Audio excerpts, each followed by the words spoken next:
the second in our series of 3 webinars, coffee table conversations, all about home working and contact centres. The first one was mostly focused on data and technical security. Now we're looking at health and safety and legal risk and business continuity. So we're all now a year into what started off as really something that was unimaginable and is now, depending on your attitude and experiences, either normal or interminable. Depends how you find working from home. So we know, I think we all know, and we'll bring this up as we go through, that this enforced mass adoption of home working is full of opportunities and possibilities, particularly in the contact centre field, I think. But there's also downsides and risks. And the good news is that we've got the brains trust of really skilled professional people who are real experts in their fields of law, compliance and risk mitigation here. And they're very willing to share their knowledge with us for free and answer our questions. And as Jonathan says, if you've got questions, do please put them in and we'll do our best to get them answered. So enough of me, over to our panel. So I'd like to give them a chance to introduce themselves, and perhaps we'll start with Sam. Hi, my name's Sam Ellerton. I'm the Regional Claims Leader at Lockton. I'm a practicing solicitor and non-practicing barrister, and I oversee about 25 claims professionals within the Lockton organisation, looking on after personal injury, property damage, and general liability claims on behalf of our national and global clients. Great, thanks, Sam. Alexandra, could you introduce yourself, please? Hi, everyone. My name's Alexandra Farmer. I am Head of Team and Solicitor at Ellis Whittam. I qualified as a solicitor back in 2009 and have worked purely and solely in the employment law field ever since. Joined Ellis Whittam 8 years ago, and so from then have worked purely with employers to provide advice on employment law. And I currently head a team where we're supporting over 30,000 employers across 14 partnerships with their issues. That's brilliant. So if you're supporting 30,000 employees, then I suppose the few hundred we might have on this will be no problem to you. Okay, thanks, Alexandra. And over to your colleague, Charles. Hi, everybody. My name is Charles Spencer. I'm a Principal Health and Safety Consultant for Ellis Whittam. I'm a chartered member of the Institute of Occupational Safety and Health and also the Chartered Institute of Environmental Health. My role is to help organisations comply with health and safety law. Thanks, Charles. Welcome on board. And last but not least, Julie. Yeah, hi, everyone. I'm Julie Goddard, Business Continuity and Resilience consultant. I've been in the industry for about 15 years, worked across multiple different sectors, all types of industry, been involved in multiple different types of incident. And prior to that, I worked in IT service delivery and service management, during which time I did used to run an IT technical service desk. So I'm fully aware of a contact centre environment from that perspective. Great, thanks, Julie. And I bet it's at least a year since you last heard somebody say, but do we really need to worry about this business continuity stuff? Right, welcome, everyone. So just before we get underway, I think we've alluded to this. For in the contact centre world, we're 12 months into this experience, and the experience of different organisations have varied greatly, and that's what we've picked up anecdotally. We're going to have a few polls as well as your questions, and there's one just appeared, as we go through today. And the first one is just really to get a view as to what is your post-COVID normality going to be? Are you looking to stay the same or wholly adopt home working or go for a hybrid model? So it'd be great to understand what people are thinking and planning to do. But whilst we wait and see what your views are, I might sort of dive in straight for a sort of detailed question. And this one, I think initially for Sam, is what kind of claims can employers face that have arisen from home working? Sure. So we haven't seen a deluge of claims yet, but now is very much the time to prepare for that potential wave as more and more of the workforce settle into regular home working environments. So I'd probably categorize them in 5 different areas. The first being injury claims, so musculoskeletal, potentially display equipment claims falling into that category. And then mental health being a very big area, of course, can lead to very significant continuity issues in terms of workforces, but also potentially very large claims. Discrimination, of course, which can cause massive amounts of brand damage. Discrimination being around issues like who can work at home, when can they work at home, and trying to ensure that those issues are avoided in terms of putting in appropriate policies. Cyber claims, of course, inevitably as a result of more people working from home and how that operation is going to look. And of course, the related claims in data protection. So how are you going to go about protecting your corporate data and obviously your customer data in accordance with the dreaded guidance of the GDPR? Thanks, Sam. That's really useful, and I think you brought out there's a real combination of old issues that need to be, revisited in light of home working, and something that are probably quite novel and unusual that we wouldn't necessarily have had to face before. And I'd love to follow up and get Charles's view, but just quickly look at those. You can see the results there. That's really interesting that none of our respondents are looking to return to business as usual. So nobody's looking to go back wholly into the office, and it's a mixture of home working or predominantly the hybrid model. So I think all things we're discussing today are very relevant, I think. So Charles, it'd be great to get your perspective from a sort of health and safety view on those potential claims that might arise. I think it's just it's important to remember that employers owe employees a duty of care, and that when that duty of care has been breached and it results in injury, then we potentially may have a claim. So within the home working environment, that duty of care, it does not dissolve or is removed. What it is still very much firmly there, and it's ultimately the employer's responsibility to show that they've mitigated any risks to that employee so far as reasonably practicable. The sort of injuries, though, that potentially we can have from people working in the home on a workstation is obviously, as Sam pointed out before, sort of musculoskeletal, sort of chronic long-term injuries, damages to eyesight, damages to backs, RSI, carpal tunnel syndrome. These are all associated with working on a computer, and ultimately they're the sort of things that we could potentially see claims coming in for in the future. Right. Okay. So and thinking of that, I guess it's a good point to turn to Alexandra as our employment law expert. So what's your insights into that? So obviously from my side, it's slightly different from Charles's, where I've unfortunately seen a huge increase in mental health and wellbeing issues, and they can of course be linked to long working hours. So they're doing working instead of commuting. They're working through lunches. They're not taking breaks, and ultimately that leads to increased stress. And I think another thing that's come with home working is employees wanting to prove that they're working, show that they are still productive. How if no one can see me and I'm picking up calls, how do they know that I'm doing it? So there's this almost this overarching requirement to prove yourself, given that you can no longer be seen.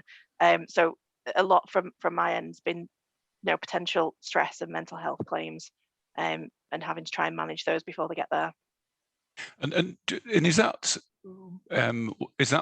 your clients who are employers are aware that there's a risk, or that they're being presented with employees saying, I am suffering and I'm experiencing harm? What's the mixture?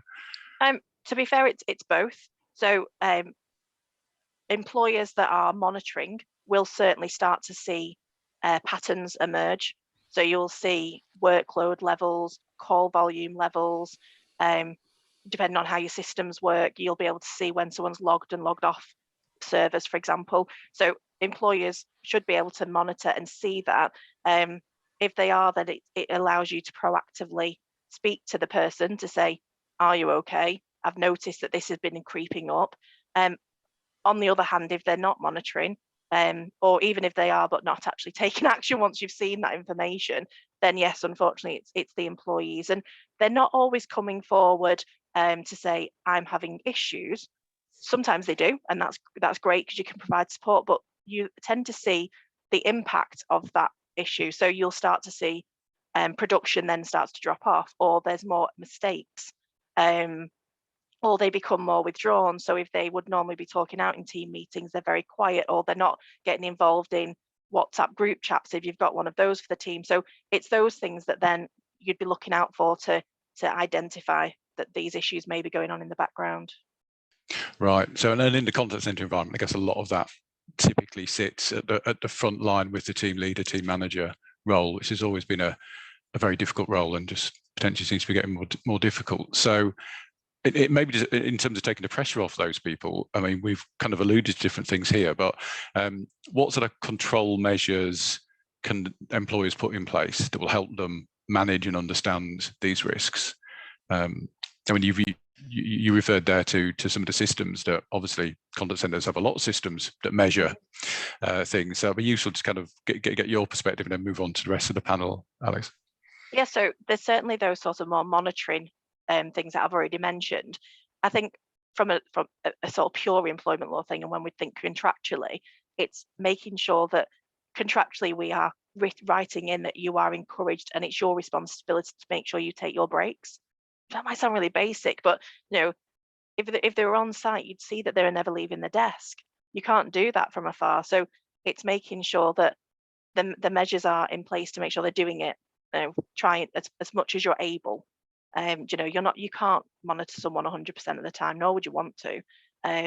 But you can try and make sure they're doing, you know, the little bits, standing up every so often. You know, sometimes it goes to a different level within the organisation, whether there's someone within HR or wellbeing or people engagement, and it's, you know, they will be able to send things more widely to say, you know, are you making sure you're going to actually make a cup of tea? You know, have you done some stretches at your desk? You know, these sorts of things. So actually some of that stress that you mentioned, rather than it all being on the immediate team leader, it can become a bigger organizational approach as well to look after everyone. Right. So maybe some of the things that, you know, the better contact centers have spent the last 15 years doing, which is moving away from just hard productivity metrics, which is, you know, take more, do it quicker, to actually looking at what's the outcome, what's the experience with the customer, is actually what's the experience with the employee, and going maybe a similar process. So again, perhaps contact centers have some insight into how to share that broader, more holistic view throughout the organization, hopefully. That was really useful, Alexandra. Julie, have you got any thoughts on that? I mean, controls and measures and systems, definitely in your area. Yeah, definitely.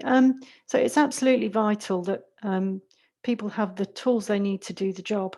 And that sounds really obvious, but if you had them in the office, you've got to make sure they're available at home and they've got to work. And particularly for contact centres, I always feel that's telephony, because without telephony, you have no service. If you lose your data, if you lose your IT data systems, then arguably you could carry on without that, because you can manage on paper if you've got good business continuity plans, which of course you all have in place, and you're all nodding saying yes, of course we've got a good business continuity plan. But it's in addition, it's important that the team have quick access to their IT support desk, because we all know how frustrating IT can be at the best of times. But when you're stuck on your own at home working and you can't bounce off your colleagues nearby to check what their experience is, if they got a problem, or have you seen this, they're going to feel very isolated and frustrated, and that's going to affect their work and, you know, their productivity and their stress levels. So it's absolutely vital that they can do what they need to do, and also that it's tested and that it's resilient. So if it fails, have you got IT disaster recovery in place? You know, and is it tested?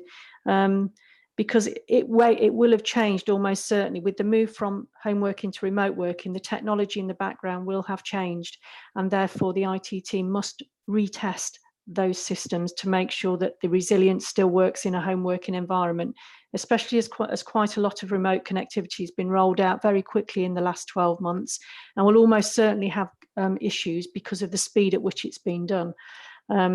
So it's really important that employers focus on that experience for the user working at home on their own with their tech. A, it has to work, and B, they have to know what to do and how to sort it out quickly if it doesn't, because otherwise the stress levels are just going to go through the roof, I imagine. Yeah, of course.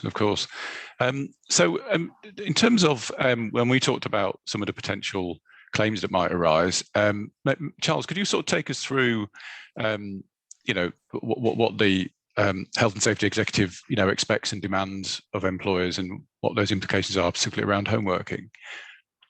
Well, if we go back 2 steps to start of last year, we when the pandemic first hit, we were expected to work from home, a lot of us, which we'd never done before. And what the HSE did was they classified this as temporary work. And pretty much what they were saying is that the display screen equipment regulations didn't necessarily apply in all its areas. But as we've seen, and what we saw from the poll as well, that people are now looking at making this more permanent, and or potentially looking at more of a hybrid system whereby they work at the workstation within their home, and that also they're based at the office. Now, with this comes it with people now working permanently from home, the DSE regs begin to apply, and with that, what we would expect to see is a display screen equipment or a workstation assessment, and we also have a home worker assessment that we would expect employers to complete with their employees. What we're looking for is potentially the hazards within carrying out that work test. So that's basically anything with the potential to cause harm. We will look for the employer to try and eliminate them wherever possible, and when they can't, we put control measures in place to mitigate that. And that would include obviously looking at the equipment that they use, and obviously their working environment, and can they carry out their job safely within that working environment. And is there a sort of, a recommended way to do that? I mean, obviously, we're not used to employers coming into our homes, and they probably can't at the moment anyway. But I've heard of people using video sharing apps to physically look at the space. What would you recommend? There's no agreed way of doing it, and obviously because of what COVID's brought with it and its added risks, we've been encouraging employers to complete this remotely, and work with employees to make sure that these are put in place. However, though, it's very much dependent on the organisation and what sort of level and detail they want to go with regards to this, and if their employees are competent to carry out their workstation assessments. And what I mean by competency is obviously they've got the experience, and also they're qualified and they have the information education there to be able to complete that workstation adequately. But in terms of something that you could be looking at going forward, hopefully when we're out of the pandemic and people are working at home, you could bring in people with expertise in ergonomics and seating, and making sure that you're displaying that duty of care by visiting their home and making sure that their workstation's safe. Right. And Sam, have you got some thoughts on this? Because obviously your world, you're potentially more involved with downstream and things don't go so well, or? Yeah, no, like I say, now's the time to put in place the appropriate procedures for the changes that businesses want to make if they're going to a hybrid environment. So, it's not going to be sufficient to rely on one-size-fits-all risk assessments if in 2 years' time, a year's time, you're getting claims for chronic back pain. And in that respect, I think it's important to note that employers need to consider this now, and ultimately to take a flexible and personal approach to individual employees and their requirements. Of course, not everybody's the same, and ultimately the approach to risk management and claims defensibility needs to take that into account. Thanks, Sam. And so that sort of brings me to a question which seems to crop up quite regularly, which is, what, and perhaps we'll start with Alexandra on this one, but what legally are employers required or expected to provide in terms of equipment? And that might be chairs, desks, screens, whatever. So interestingly, the starting point is that there isn't a legal obligation to provide the equipment that an employee would need to work at home. However, there's that general obligation versus the reality, which is you're probably going to want to provide the right equipment. It's specifically in relation to sort of computer systems, telephone systems. You're going to want to make sure that they've got the right access to programs, antivirus software, protections. I'm sure Julie could talk a lot more in terms of what would need to be on there, but the chances are you're going to want to provide that yourself. If you were allowing an employee to use their own equipment, their own laptop, for example, you're then likely going to want to at least have access to be able to put things on there that they would need to make sure that you're satisfied they can safely do that for work. The major time when there would be a difference in approach would be if you have an individual, say they've got a disability, and therefore you'd need to consider reasonable adjustments to assist them in their work. So maybe a standing desk or a different chair option. Where we're looking then at reasonable adjustments, that's where the employer does then have that duty to provide what's necessary for the role. And just to add to that, Steve, as well, obviously from a health and safety perspective, when you're completing these homeworker and DSC assessments with the employee, that conversation should be had with them, and you should be making sure that you document the sort of decisions that you've made and made sure that they've got the right equipment to carry out their job safely. Right. Okay. Thanks. That's a useful tip. And I suppose as organisations, get exposed to that bigger labour pool that home working gives them, they potentially going to come across more people who are going to need adjustments made because they've got reasons why they've not been in the sort of traditional workforce, or it's more appealing for them to work that way in the future. So it's an interesting sort of potentially new set of challenges, isn't it? And just on the specifics around that, has the HSE taken action, I don't know if this is for Sam or Charles, against any organisations for not, doing the correct assessments and not having their employees working in the right way? We haven't seen any HSE activity in this arena yet, but to be fair, the HSE, they're not the best funded of organisations at all times. They're spending an awful lot of time at the moment, unsurprisingly, ensuring COVID safe working environments. So, but that's not to mean that these things won't come. And again, preparation. It's always the key. If you're going to be making fundamental changes to how you operate, you need to make sure that that's properly documented and considered, potentially with the support of health and safety experts such as Charles here, or of the services of a suitable law firm like Ellis Whittam. Just to concur with what Sam's just said, that's absolutely correct. The HSE are predominantly focused on managing COVID and helping to ensure that workplaces are safe. But what the HSE typically do is they run campaigns, and so what we could see, obviously, if in the near future they could run a campaign and take action against employers to make sure that they are putting the right provisions in place, and they might start to see more complaints coming in from employees on this subject. So just because it's not happening now doesn't necessarily mean it's not happening. It's not going to happen in the future. I think we obviously say, you've just mentioned about the sort of legal aspect to it and why we do it, but it's also important from a moral perspective to remember that the reason why we're putting these controls in place is to make sure that people are safe at work, and that we ultimately want people to be safe. That's the moral thing to do.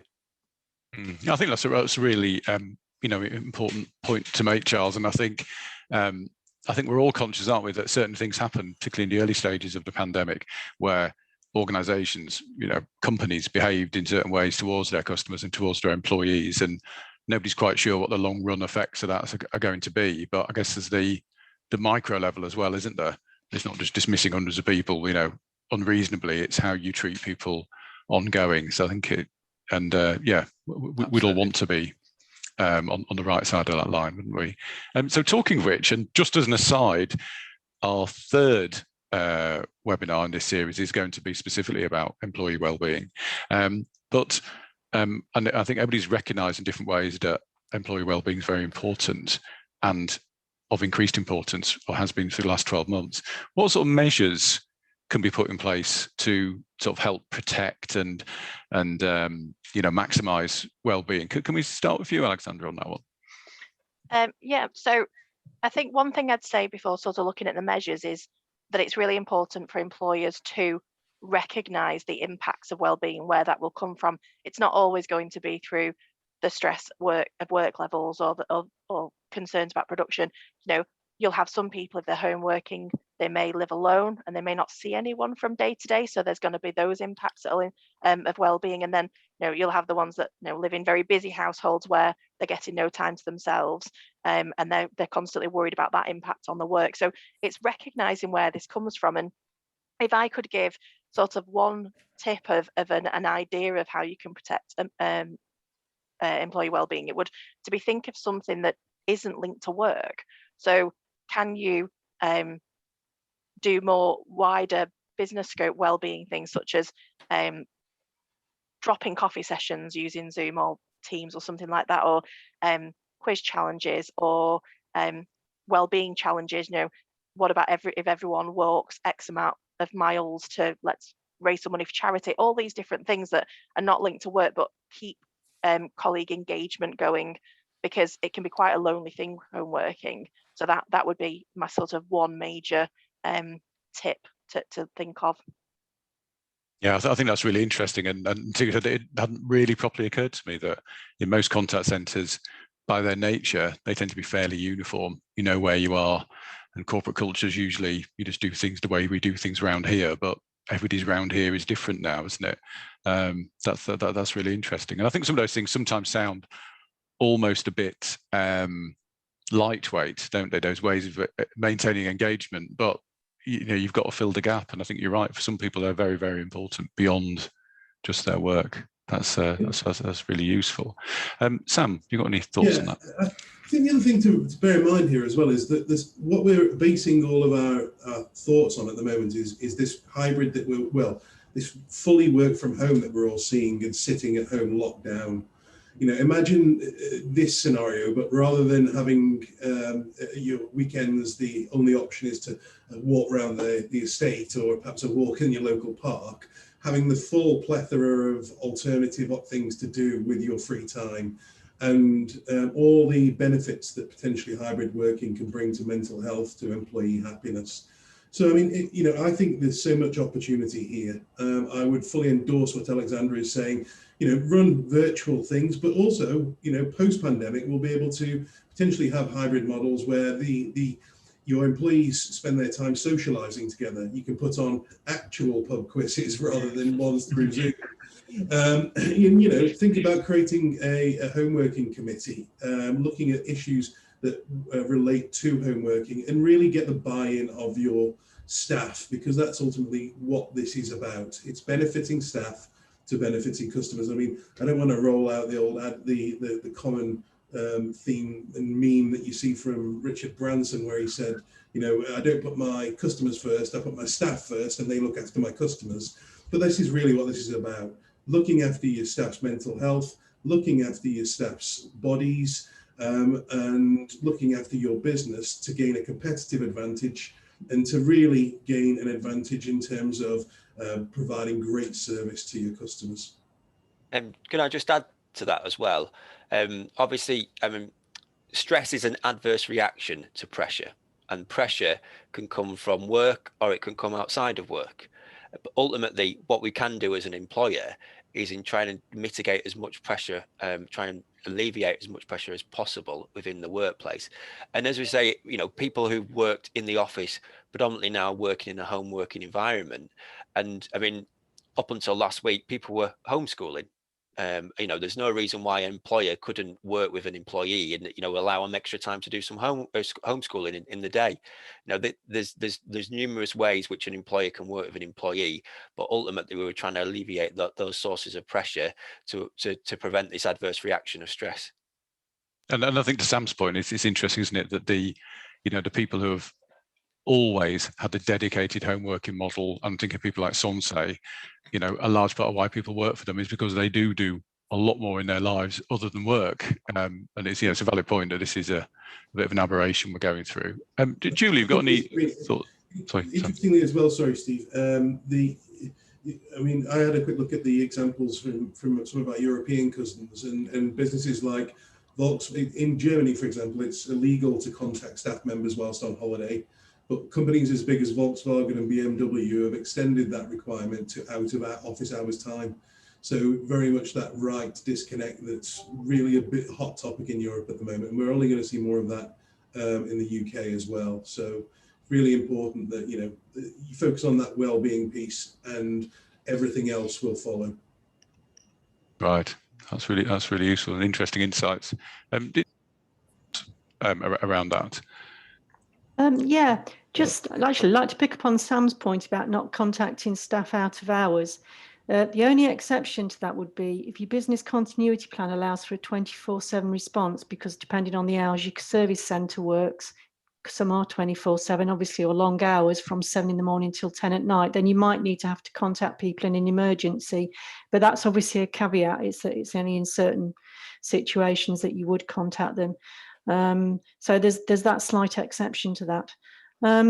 But yeah, in terms of well-being, I suppose I'm going to slightly go off track here, but I'm going to talk about information security, cyber security, because when people are working at home, they are vulnerable to the bad guys out in the cyber world. You know, the cyber attackers.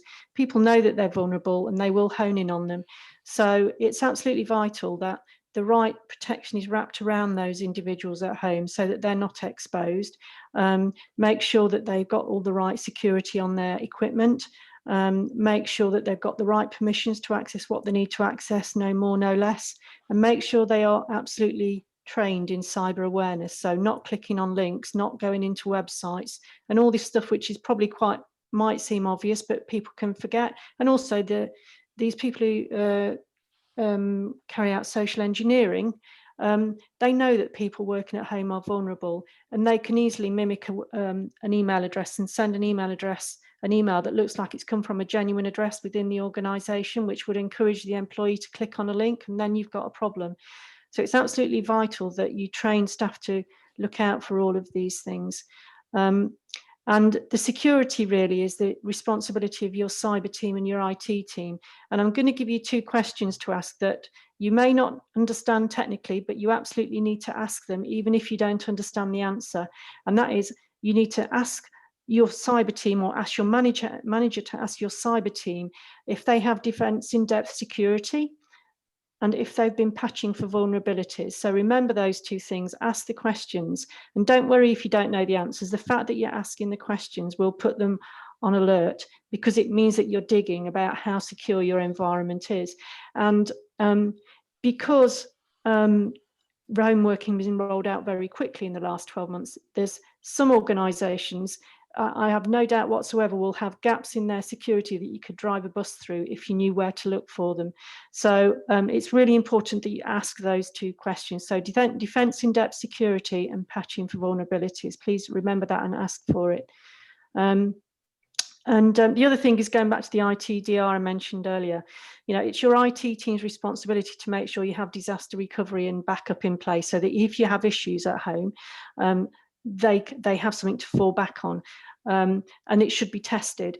But absolutely, the IT team, while they are responsible, they do not own IT disaster recovery really. The business do, because the recovery of the systems and the data is for the business, and the business should be the only people who can verify the recovery of those systems and that data in a test situation.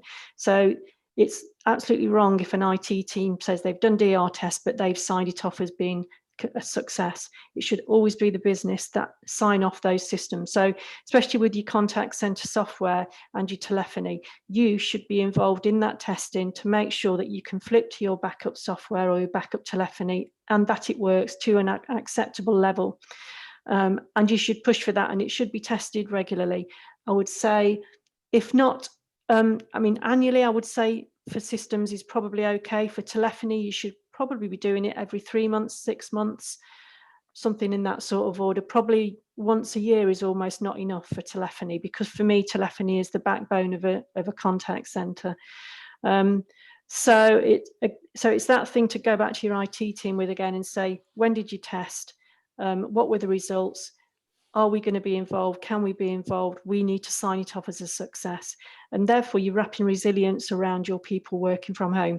And because, as I mentioned before, because they've switched from home working to remote working, the back-end solution will almost certainly have changed to some degree. So it absolutely has to be tested. You don't want the first time you find out that it doesn't work is when you're on a live situation and your systems fail and your backup fails as well. Yeah, no, that's really useful, Julie. Yeah. Steve, I've got a question from the audience. I just want to, I think it's quite a good caveat into the next part of the conversation.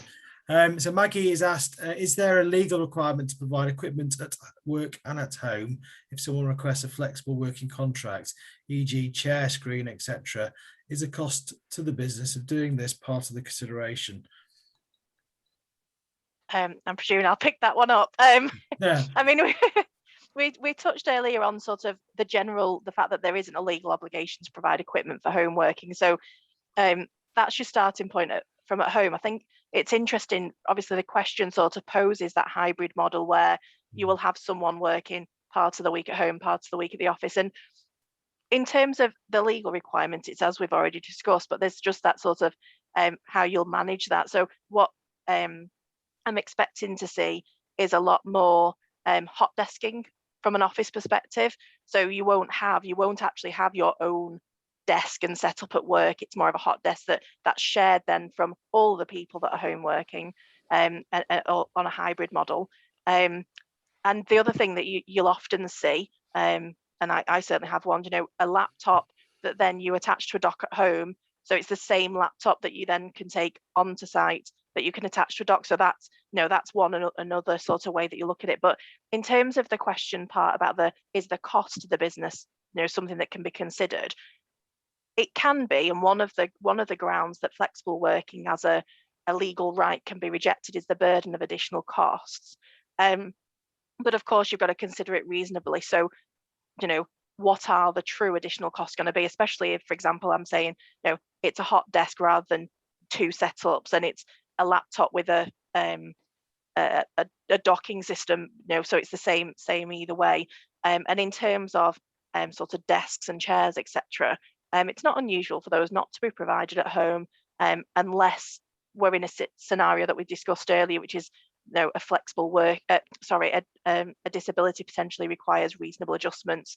So, the person at home may just be sat on the dining table with, the computer equipment or the laptop, as opposed to providing, a fancy desk area for them. Can I just jump in there?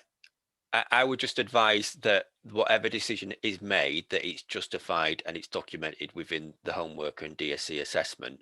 And predominantly what we might see is that prolonged work, as you say, on a dining table may potentially create injuries. So you might need to look about providing that. So as Alexandra quite rightly pointed out, it's not as in specifically specified within any regulation or legislation that it is required, but we do need to mitigate the risk. And if that involves getting a chair and desk, then we should look about implementing it. So as I say, just to clarify, just make sure that you complete this home worker assessment with the employee and make sure any decision that you make is documented within there. All right, thanks, Charles. So we just got some results there, everybody can see, I think, which seems to show almost without exception, performance measured through productivity or the service levels that have been generated have improved or at least stayed the same, which, given what everybody's gone through in the last 12 months, sounds amazing, but might make us think about, what's had to give, and in some circumstances that may well be well-being and other issues that we've picked up so far. Just one thing that's occurred to me there, and you were, when Alexandra was talking about the sort of changed circumstance and how you might work on a sort of hybrid basis, is the whole question about what's your place of work and travel to and from work. And I guess one issue is payment of expenses, but there's something, Charles, you might be helpful with around use of cars and travel to work. Yeah, obviously with a hybrid model, what it creates is potentially the risk of having to use our own vehicle to get to an office, or and then, as I say, we mentioned driving, but also transportation. It might involve getting the bus or a train, but ultimately, if somebody is based in an office and they drive to and from there every day, that would be classed as driving to work, and necessarily they wouldn't need business insurance to do that, and the organization would not necessarily be accountable for that workplace journey, that journey, sorry. If someone is based at home, though, and they're field based and they then have to drive to a different location, that may be classed as a workplace journey. And ultimately, the employer will be accountable for that journey, and they will need to make sure that that person is qualified, has a driving license, that they're insured, and that their vehicle is safe to use, and they will be responsible for that under what's called vicarious liability as well, for and the actions of anything that happens in that that journey, so to speak.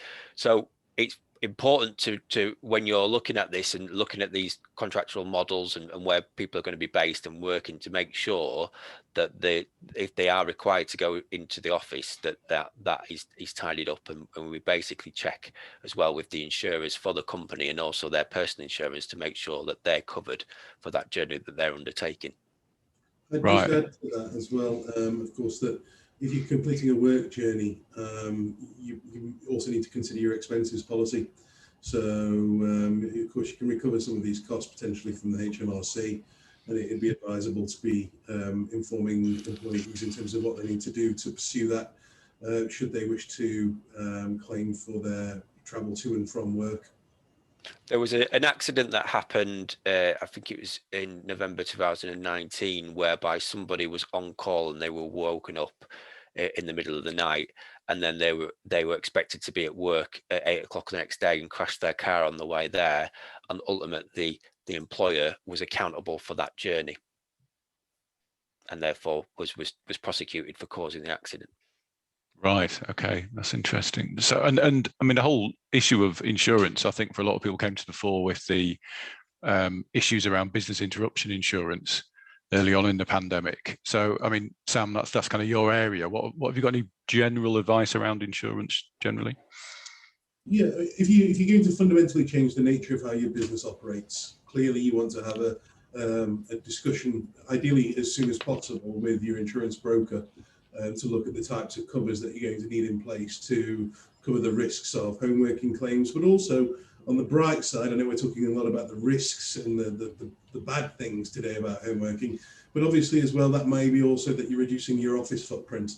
And accordingly, you'll be looking at reductions in things like your property damage, business interruption covers, your sums insured.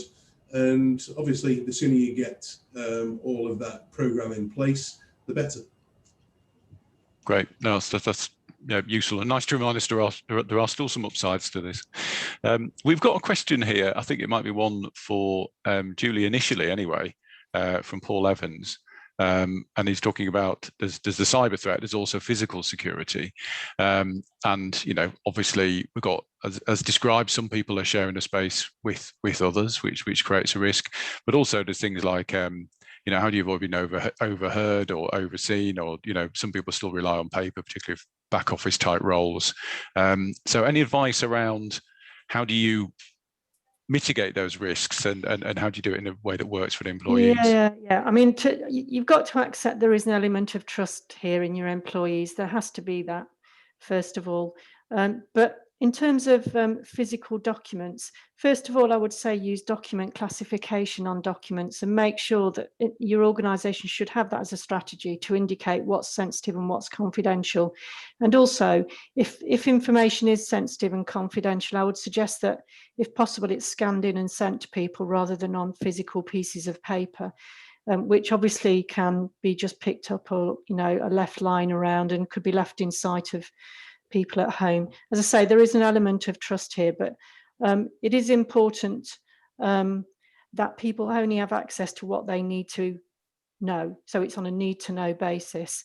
And frankly, if somebody's doing something that is so sensitive that there's a risk from people they live with, then arguably should they be working from home with that data?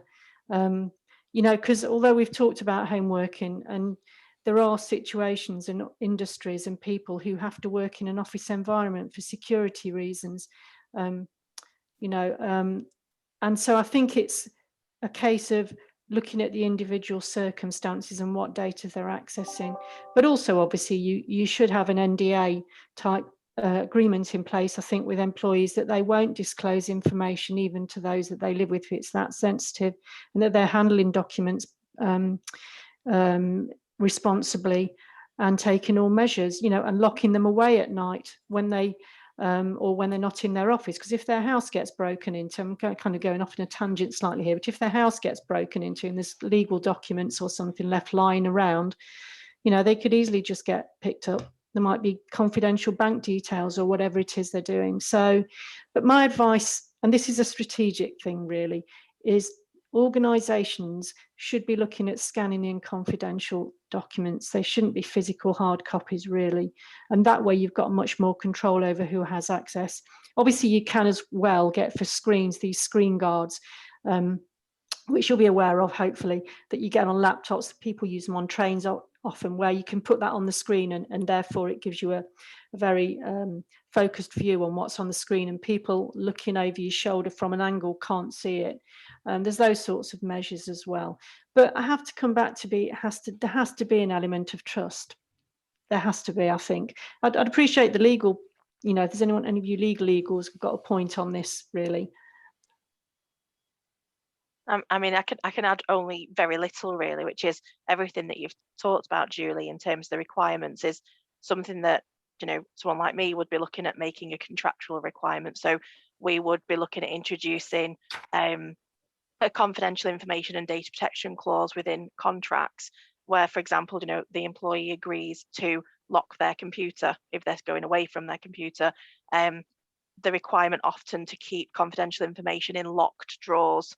This is the sort of thing that then becomes then a contractual requirement as opposed to just a policy document. And on that, Alexandra, and I'm conscious we've got some questions which would be good to cover off before we finish, but I guess there's various things that have been discussed have obviously got an employment contract implication, and looking at the poll results, looks like most people are looking at doing something different to what they did before. Yep. So in terms of how you go about potentially changing people's employment contracts, you've got some advice about how you start that process?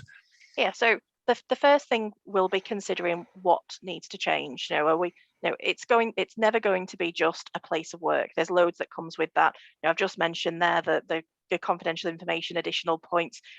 Charles mentioned, in terms of doing risk assessments, they're remote at the moment, but I'd be looking at introducing things like the right to enter, so that people can, do that on at the employee's home. So it's a wider. There's loads of different topics that need to be added additionally for home working, not just place of work.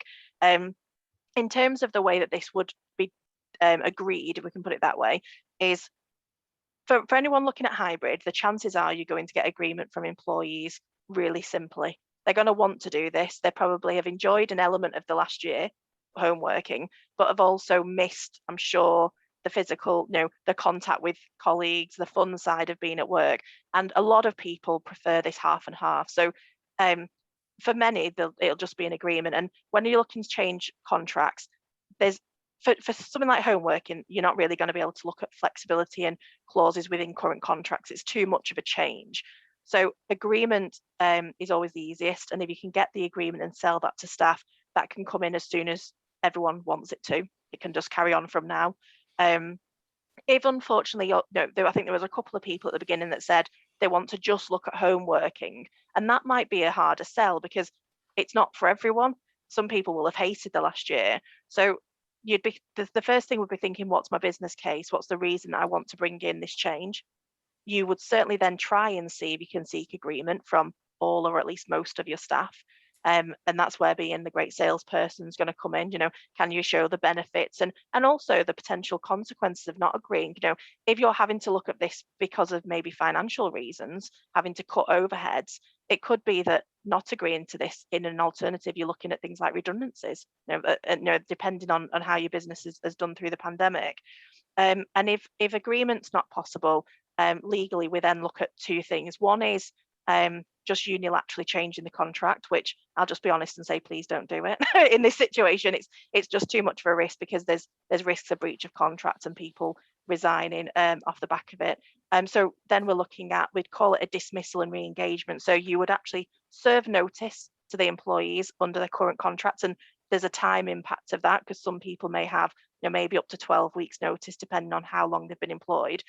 And at the same time, you immediately offer re-engagement for the end of the notice period on the new terms.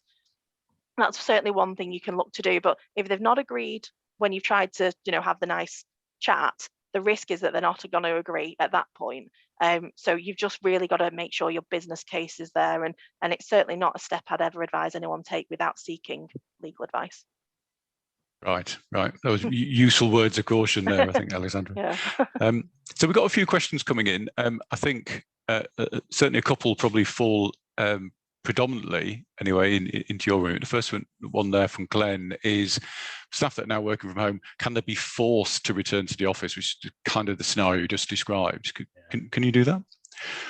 Yeah, so I think what we've got to remember is that for these people where there's not been a contractual change yet, you haven't agreed hybrid working, you haven't agreed permanent home working, their contract remains unchanged. So their place of work is the office, and the only reason they're not currently there probably is because of the national restrictions. So as those are lifted as time goes on, the expectation is that they will come back to the office. There's a whole sort of legal scope that will way go beyond the time we've got left. So, but all I would say is that you're not looking to force them back. It's just purely asking them to come back to where their contractual place is. It's not a case of asking them to change anything at that point. We have seen coming out of previous lockdowns, and I suspect it'll potentially happen again this next time, where you have people who refuse to come back on health and safety grounds. So they don't believe that the office is a safe environment.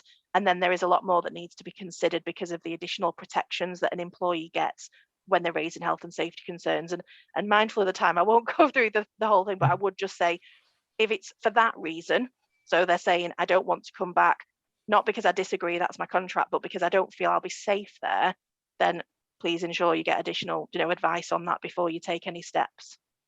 Right.